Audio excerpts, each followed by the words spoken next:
Chiefs are fighting to reach the big game for the second year in a row. The Chiefs are appearing in their sixth straight conference championship, yet again with quarterback Patrick Mahomes. He has reached this point in each of his seasons as a starter, while it's the first trip for his Ravens counterpart Lamar Jackson, the current favorite to be this season's most valuable player. They'll both be led by Super Bowl winning coaches, the Chiefs' Andy Reid and the Ravens' John Harbaugh. While much of the attention will be on the dynamic offenses, they'll both be aided by staunch defenses.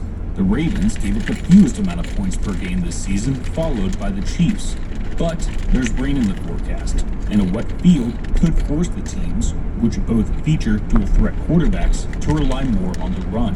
Tristan Plunkett, NPR News. Later today, the San Francisco 49ers will host the Detroit Lions for the NFC title. The winners of both games today will meet at the Super Bowl in 2 weeks from today. I'm Nora Rahm, NPR News in Washington. Support for NPR comes from NPR stations. Other contributors include the Lodestar Foundation, inspired by the principle that helping someone else less fortunate is a path to a happier, healthier, and more meaningful life.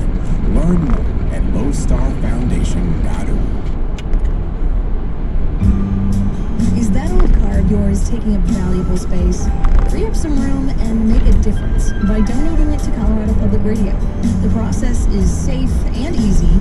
You just have to find the title and the keys, and we'll handle the rest. The proceeds of your gift go into CPR's operating budget. Fuel the news and music you rely on by donating your car. Find out how on the support page at cpr.org. The following program was taped in front of an audience of real live people. From NPR and WBEZ Chicago, this is Wait, Wait, Don't Tell Me, the NPR News Quiz. Filling in for Bill Purvis, I'm the man who's been making the NPR Wine Club sound cool since 2022, Yoki Ayanson. And here's your host at the Studebaker Theater in the Fine Arts Building in downtown Chicago, Peter Sagal. Thank you, Jim. Thanks, everybody. Thank you so much. We have a fabulous show planned for you today. It's a special one because later on, we are going to be joined on stage by the Secretary of the Treasury, Janet Yellen. Very exciting. Important day for us. As you know, anything she says can move the market. So I would suggest in the 20 minutes or so before we get to ask her questions, convert all of your assets into gold. But why not multitask and do that while you call in to play our games? The number is 1-888-WAIT-WAIT. That's 1-888-924-8924. Hi, you're on Wait, Wait, Don't Tell Me. Hi, this is Caroline calling from Queens, New York. Hey, how are things in Queens? Foggy, rainy, much like it is elsewhere. I am told that Queens is now the hip new borough to be in. Is that the case? I hope so, because I've been here for about 10 years, so that would make me kind of cool. Do you want to go outside and see if it's hip yet? We'll wait. They're closing stuff on my block that's been here for 70 years, so I think it's probably cool, but no longer cool. I see. Well, welcome to the show, Caroline. Let me introduce you to our panel this week. First, he is the writer of the style memo for the Washington Post. It's Shane O'Neill. Hi, and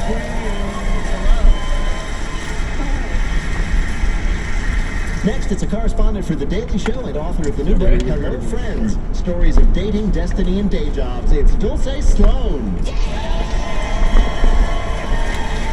Hello, friends. And he is a comedian performing at the Netflix is a Joke Festival in Los Angeles on May 3rd. It's Tom Papa. Hello.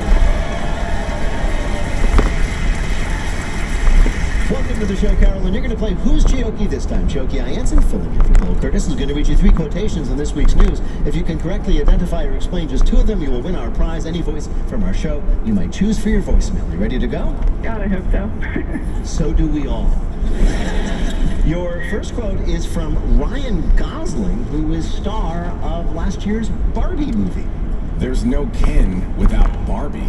Gosling was defending the movie's director Greta Gerwig and its star Margot Robbie, who were snubbed by whom? I believe that would be the Academy. Yes, the Academy, the Motion Picture Academy, the Oscars. So, Ken got an Oscar nomination, Barbie did not, and everybody is furious. Plus, Greta Gerwig, who, by the way, is the first female director of a billion-dollar grossing movie, she didn't get nominated for Best Director. The Oscars say, no, it's not sexism, but it's weird how they keep referring to her as a directress. Ken has been suffering